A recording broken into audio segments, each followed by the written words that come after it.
right, I've done a lot of research on this, and remember, I know there are people out there that move money around with sports. What I'm about to tell you is not advice on what to do with your money, so don't come back to me later and say you said. Okay, this is for entertainment purposes, and so this is being recorded. So there, I've said that. There's a lot that goes into this, and Audrey made a joke earlier, or maybe somebody said it online, that because this is the year of the Tiger, that the Bengals are going to win. But because of when the Bengals were born in 1967, when the organization was formed, not when they first set foot on the field, they're actually a sheep.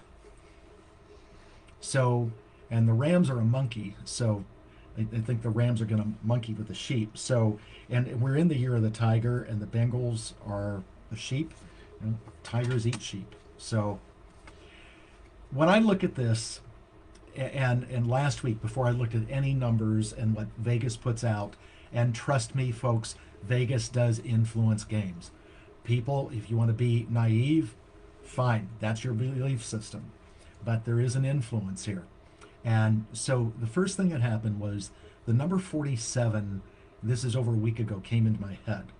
Well, what that means is that that's the total points scored between the two teams. Now, when people wager, there's what's called the over-under. Yeah. And it started at 49 and went to, it was as high as 50, I think, and it dropped to 48 and a half, which means that money was coming in one direction and it's having an effect on it. So the first thing is I get the point total to be roughly 47 points, okay? And then the odds dropped. The odds went up. So the odds were Rams by 3, and it went up to 4.5, which means that a lot of money must have come in on LA, all right, to drive it up. So if you want to bet on LA now you have to give more points. When I look at, What do you mean you have to give more points? in other words, if you want the Rams, okay, the Rams have to win by more than 3 points for you to win the bet. Now it's the Rams have to win by more than 4.5 points, meaning 5. Okay. If you take the Rams, and that's betting the odds. That's not the outcome of the game. I went through and did the numerology of the teams, of the coaches, the quarterbacks, key players for each team. As I went, yes, I did the numerology on it, and here's something that's very fascinating when you do really high complex numerology. That this is the 4th incarnation of the Rams. There was the Cleveland Rams, then the LA Rams that were here until 1992, then there was the St. Louis Rams, and now we have the Los Angeles Rams, and that's the Rams, but the new logo and all that. This incarnation of the Rams is their birth date, birth path number is a 22, and 22 is a master challenge number of it's high organizational institutional success. It's a pyramid. It's a power team. Yep, and this will be, as history will go to show, the most successful Rams incarnation of the 4. All right, and they've only been back here 5 years, 6 years, so they have a long way to go.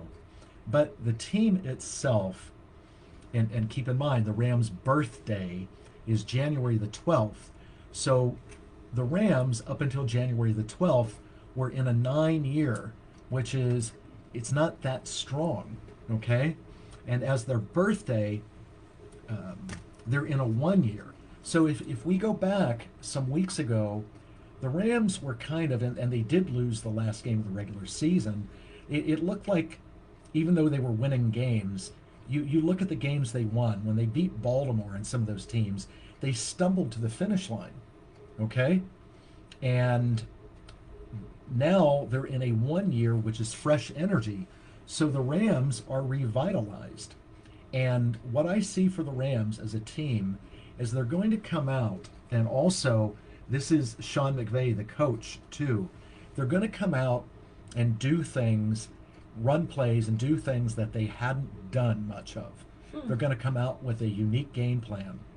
And where even though the numbers for Cincinnati's coach Zach Taylor uh, is his numbers are good in February and going into that game, but his numbers indicate in the whole year cycle he's in, because his birthday is May the 10th, and he finishes in second. But what I see with the Cincinnati game plan, because they've been successful, they beat Kansas City, they beat Tennessee Titans, that they're pretty much going to go with.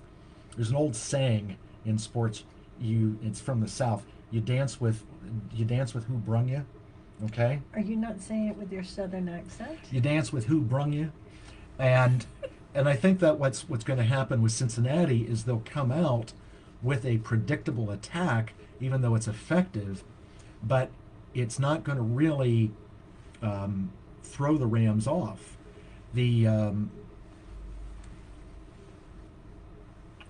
the Bengals that day are the popular favorite according to the numbers. In other words, people like them. Mm-hmm. They're pulling for the Cinderella team, so to speak.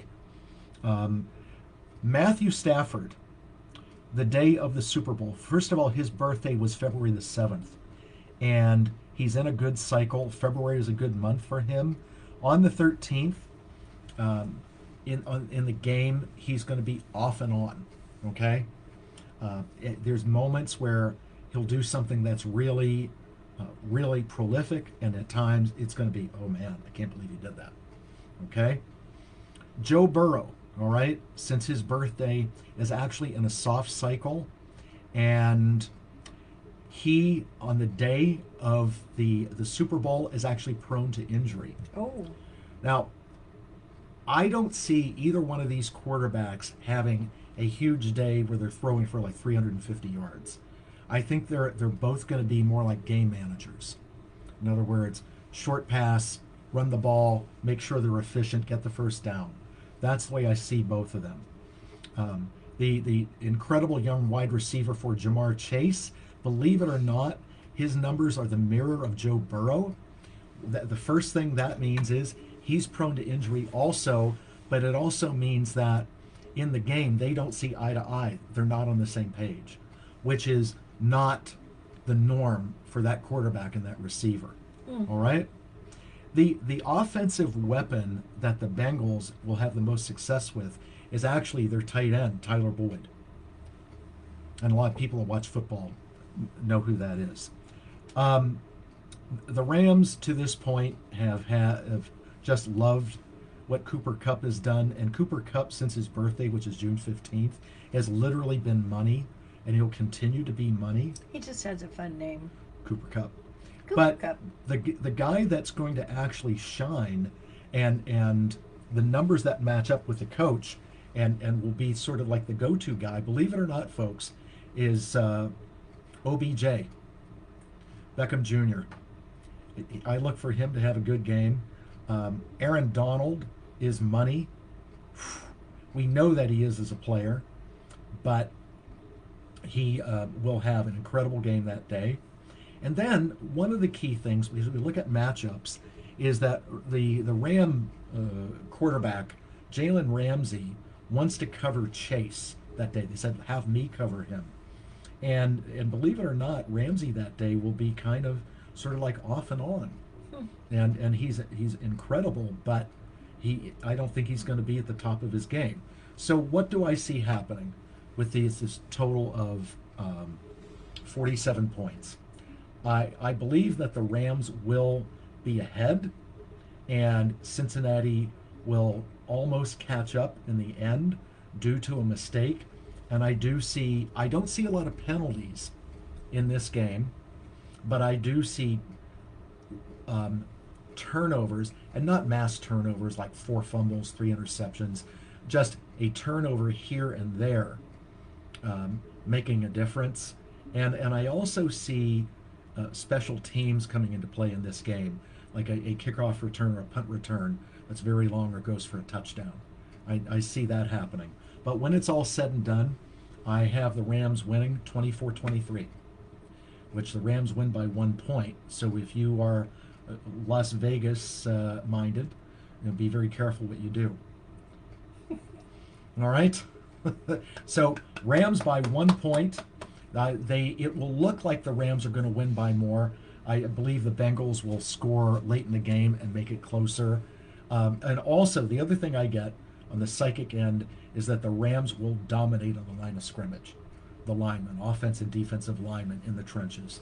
I see the Rams doing that, and I didn't write it down, but I know Bengal fans like their running back Joe Mixon. I don't see him having a big game at all. Like 15 carries for 58 yards, that kind of thing, and also um, the Rams running backs. The Rams will not have a lot of yards running the ball. All right, and I don't mean just like 20, but I think they end up, like their main running back is Cam Akers, maybe like 65 yards. I don't see this as this big prolific shootout like some Super Bowls are. Now, there's a lot of people that are from the other 30 cities that didn't, their team didn't go to the Super Bowl. Sometimes Super Bowls are boring because one team gets so far out in front, and it's like, This doesn't sound boring. no, this will not be a boring game. This will be a good game. And the other thing about this game that I thought of too is that there's not a lot of emotion on it. The Rams and the Bengals do not have a lot of history together in rivalry or intensity or anger toward each other. These are two teams that are coming out to play in the Super Bowl. The Bengals have done very well to this point. No one expected it, but this is where the luck runs out. The Bengals will play like they have nothing to lose, and it's right. But the Rams are on a mission, and the Rams will finish the mission this year. Cool. Okay? Whew. That's it. With that being said, we have like a minute to go. Well, it's 8 o'clock now. Well, say real quick, you're talking about real quick for your viewers that you're thinking about moving Conscious I'll Mind do from- that next week. I'm thinking about moving my show to Wednesday. At any rate, we can talk about that later, but I will be on this week. I was not on last week. I was having a moment and just can't do it if I'm having a moment sometimes, and I have to honor that for myself. So I will be on for Conscious Mind Tripping this week, and I will be sharing a bit of what I was going to share last week. So that's Thursday at 7. And Nick and I will be back here on next Tuesday at 7. And real quick, I just want to say, because Audrey didn't bring it up, her Sunday group this past Sunday yeah. with Alexandra's Golden Arrow was phenomenal. And folks, if you're not Zooming in or attending live, Audrey's Sunday group, it is phenomenal. She doesn't charge. She doesn't ask for a donation. And I'm going to be posting it. I've been getting that ready. So Alexandra, I interviewed her and then Golden Arrow channeled, and it was amazing. And 4 people asked questions, and I'm telling you, it was just spot on. It was so good. So I will be posting that and sharing it here on Facebook in the next, I think probably tomorrow or latest on Thursday. So be looking for that, and I highly recommend watching it. And for all you women out there, next one is going to be not this Sunday, but the next on the 20th, and it's going to be really good as well. I'm going to be bringing in my tribe of wise women, and we're going to be just sharing all kinds of, I think, really just special stuff. So you're welcome to join us on that Sunday at 10:30. And for us, next Tuesday night, I'll say one word: Merlin. Ah, With that, I didn't even know that. we're going to say goodnight. Thank you so much for indulging us. We had a good time tonight, and we hope you did watching. And remember, until we see you, take care of yourself. Take care of each other. We are Audrey and Nick Newmont. Love you. Have a good night, everyone. Good night.